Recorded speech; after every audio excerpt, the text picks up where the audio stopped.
I own a cleaning business, and today I want to share with you guys 10 mistakes I made when I first started my cleaning business.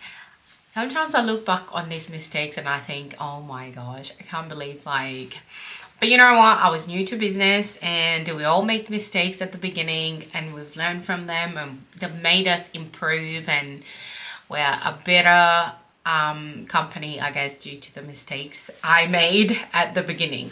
So if you're starting a cleaning business, make sure you don't make the same mistakes I did. Number one was saying yes to every job. When I first started my cleaning business, I was accepting jobs through Airtasker, and I swear I accepted jobs that were so bad like literally every job I just said yes to, because I just thought that was how I was going to build my clientele and actually get my business going.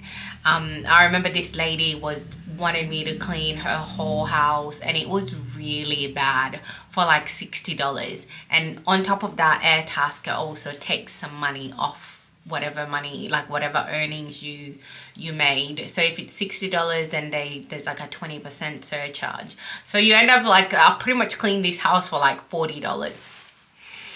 I can't believe I did that. And some clients were not even very nice, or I had to drive really far for just like the bare minimum. So make sure you do not take on every client that come to you at the beginning of your cleaning job. That's mistake number one. Number two was undercharging my cleaning services. Oh my goodness, the way I undercharged, like when I first started my cleaning business, I was charging like $40 an hour. Like $40 in Australia, unless you work for someone, then they will pay you that. But if it's your own cleaning business, people charge from $60 upwards, and I started with 40.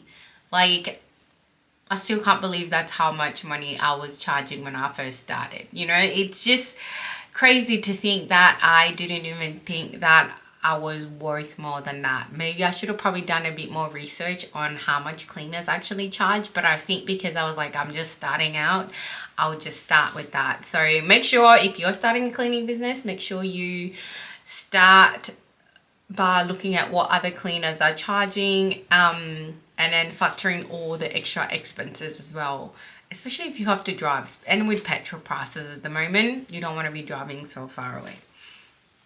Mistake number three I made was not having branded uniform. I was literally wearing my truckies, my shirt, it was horrible. And I personally didn't even like it because I didn't feel professional. Like, I didn't feel like, right now I have a uniform. I have this jacket, which is also like, it matches the color of my uniform, I guess, ish.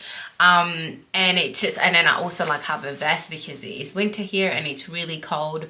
So this is kind of like my uniform. Everybody knows that. And then, yeah, like black pants as well and black shoes to just match my professionalism. And then I have a collar as well because, you know, it just makes it a lot more professional.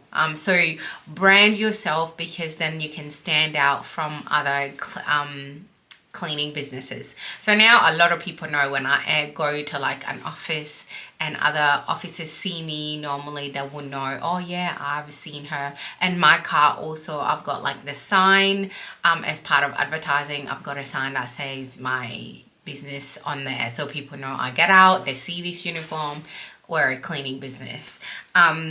Make sure you have a uniform straight away, or as soon as you start, make sure you have something so you have a brand. Mistake number four was letting customers dictate how much I charge for my cleaning business. Like, I would just go in, and if someone, like a client said, oh, our cleaner was charging us $80 for a 2-hour clean, I would just go with that. I didn't even question it. I didn't even try to be like, well, I'm better than your previous cleaner. I just went with it. I didn't think that maybe I shouldn't just go with whatever price they had given. Like, the only time I've ever kind of said yes is if the price that they've suggested is way higher than what I'm already offering, then I might be like, yeah, sure, not a problem. But if it's lower than that, I always make sure I give my prices, because I know how well I clean, and I know that I'm actually worth whatever money I'm telling them this is how much I charge. So make sure you don't get a client to dictate your prices, because you would just end up ripping yourself off after just doing a full day of work, and it's just, yeah, it's just not beneficial to you. So do not let anyone do that. Next thing is mistake number 5 is not having like a contract or some sort of agreement in place with your client on what is included in your clean and what is not included in your clean. Because when you don't, clients will always then start getting annoyed if you end up finishing at a certain time. They start then chucking in all this extra work for you to do, and as you get faster in your cleaning business, you realize that something that will probably took me 3 hours to clean before, now it takes me maybe like 2.5 hours, or two, and it just takes me less than 3 hours. So some people, if you don't have an agreement in place, they will then chuck in all this extra work for you to do to cover those 3 hours. And this is why I don't also charge per hour. It just comes down to that as well. You end up just doing all this extra work, which is not part of your agreement and what you had originally said you're going to be doing. So make sure you don't, make sure you have something in place so you'll both know what you clean and what you don't clean, so there's no misunderstanding in between. Mistake number 6 is only advertising in my local Facebook groups. That was all I ever did. Now pretty much my business is more a lot is like word of mouth. I get quite a lot of people through my social medias, and also other people just recommending my services to other people, and it's just grown from there a lot. And obviously I have a Google page and that kind of stuff, which also then bring in more clients for me. And and so also just networking really. But yeah, all I ever did was just get clients through the local community Facebook group. And honestly, there's other ways for you to advertise your business, and don't just rely on Facebook groups. Mistake number 7 was not having a website or a proper booking system. It's really you really need to have a booking system in place. Now I have a website where people send inquiries and the forms, and they all come through to my website, and we deal with those, responding and all that kind of stuff. So making sure that you kind of have some sort of booking system in place so clients can be able to reach you and that kind of stuff. So my website is definitely one that I use quite a bit.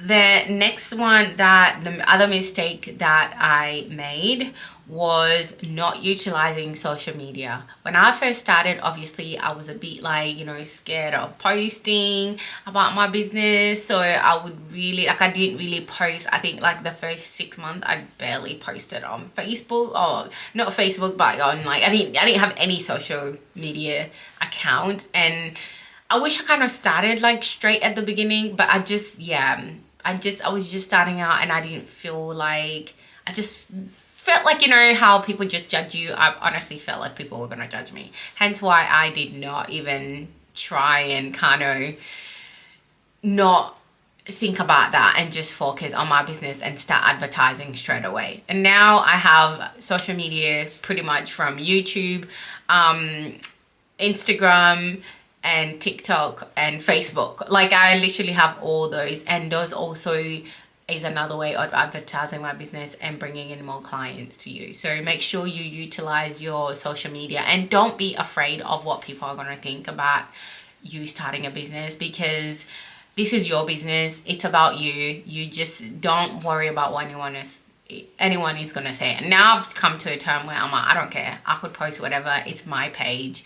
If you don't like what I'm posting, you can just scroll. Like and I build a new Facebook and Instagram account, not ones that my family and friends were already part of. I wanted to start like brand new social media account because I wanted like real supporters and people that actually enjoyed watching my videos, or people that liked my just people who just see my video and want to follow me. So make sure you utilize your social medias and don't be afraid to post. It's really good for your brand. Next thing is mistake number 9 is working on public holidays and not charging extra. I can't believe I worked on public holidays and I never charged an extra for it. Like the amount of time I had to, you know, leave my kids at home so I can go work on a public holiday, and I didn't even like make any extra money from it. Like I wish I had done that. Especially I think I worked one time during like the Christmas period, and there was like a few public holidays in there, and I didn't even like think to charge more for it. I just charged my normal amount, which is, now I look back on my, oh my gosh. But you know what, this is why mistakes we learn from them and we move on. Mistake number 10 that I made was when I was ready to actually hire employees, I literally went through Facebook to find the employees I needed.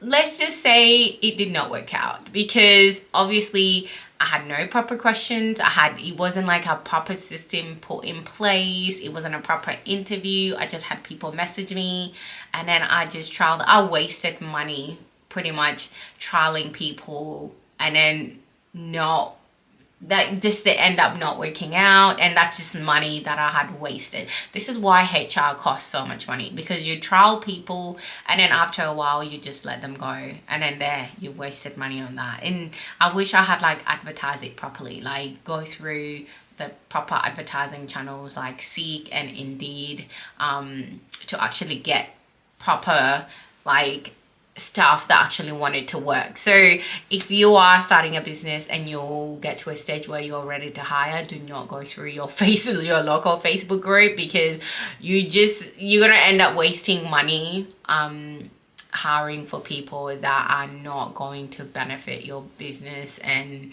make a difference in it. So those are the 10 mistakes I made when I first started my cleaning business. I hope you guys learn from my mistake and make sure you if you're starting a cleaning business, you don't carry them on to your business. Anyway, thank you so much for watching. Let me know in the comments below what other videos you guys want to see from me. Until then, bye guys.